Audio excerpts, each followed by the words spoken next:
Okay guys, ilagay na natin yung yung kangkong.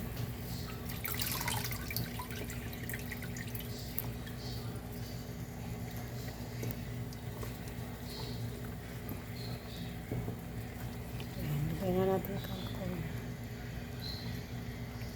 Po yung sinigang, nilagay ko na po yung kangkong. Mamaya ilagay na natin yung tamarind powder pang sigang. Pakuluan muna natin.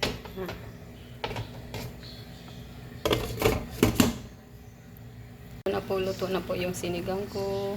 Ito na ulam namin. Okay guys, bye. Ito na yung balat, itatapon natin. Ngayon, pagkatapos ko maglilinis ako sa taas dahil kanina bago kami umalis, naglilinis ako sa taas. Maaga ako nagising, tapos na dito sa baba. Tapos pagkatapos ko dito, sa taas naman. Kaya nahinto lang yun dahil pumunta kami sa palengke. So itapon ko muna.